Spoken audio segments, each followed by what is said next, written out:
Ben Perrin first ended up in blueberry country by accident. After graduating high school, he decided to leave his home in Boston, and he agreed to tow some folks he met to Maine in exchange for pizza and beer. They told him he could rake blueberries when he got there. I raked that year and tried to make some money and never made any money.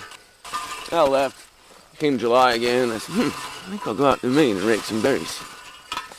Didn't make any money. But Ben came back again the following year, and the year after that. And for reasons even he didn't entirely understand, he kept coming back to rake blueberries. At some point, while I'm sitting here staring at blueberry bushes, I thought to myself, what the hell am I doing? I'm coming here to make money, but I've never made any money at this. And then I realized that I wasn't coming for the money at all. Sounds like this was quite an epiphany then. A big word for a little idea. Maybe a little idea, but it sounds like it was a bit of a transformation. Oh, sure, yeah. That's what blueberries do to people. That's why we're here.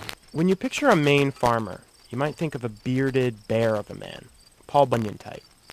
Well, Ben Perrin is not Paul Bunyan. When did you know that the city wasn't for you? Knew it before I even left, when I was still in high school. There's not much in the city that I'm interested in. Way too many people. It was about 6 years ago that Ben gave up his wandering ways and started acquiring some blueberry land of his own. More and more farmers were raking their fields mechanically, and Ben figured if he was going to continue finding jobs, he'd have to create them himself.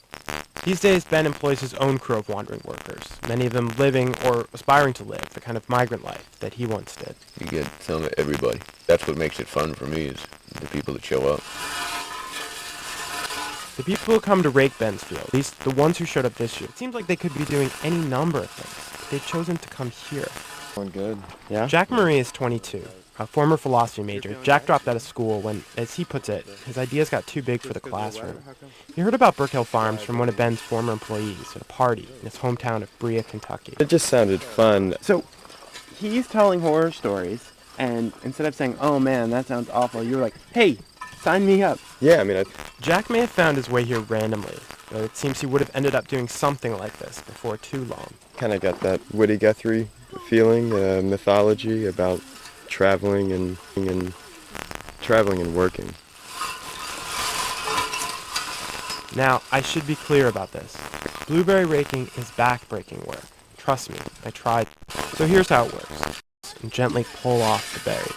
You use a rake that basically looks like a huge comb, but with a pan at the back to catch them. If you're not careful, you'll mush the berries. Mush berries are worthless. Your berries are in danger when they're in here. That's what you got to protect. When they're in the teeth. When they're in the pan. Blue Star, who used to perform circus sideshows, came from Arkansas to rake. It took a little getting used to, but now she finds the work almost spiritual. When you start out, it sucks. You feel a long time, you just think, man, I can't do this. But you do, and it's kind of like the whole thing together is like meditating. A couple times over the course of the season, certain crew members decide to sit out for a bit, impacting the number of pints Ben could bring to market. But he really didn't seem to mind. It's all up to you. I mean, I don't babysit people. You can sink or swim. I'll tell you how to do it.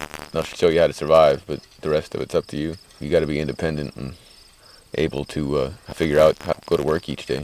It almost sounds more like, I don't know, I want to say a boot camp. It kind of is. I mean, it's more intelligent than that. Boot camp seems like somebody trying to drill something into your head. I don't drill anything into anybody's head. He's almost less of a businessman than he is some kind of blueberry guru. It's as though he cares more about what people take away from it than he does about profit. I mean, are you hoping that they'll learn things like you, Well, it happens naturally. I don't create that. but you're giving back in a way? I suppose you could put it that way. You can't help it. Even though he stays in one place now, Ben keeps meeting new people and learning new things. He may have given up the road, but he's found a way to make the road come to him.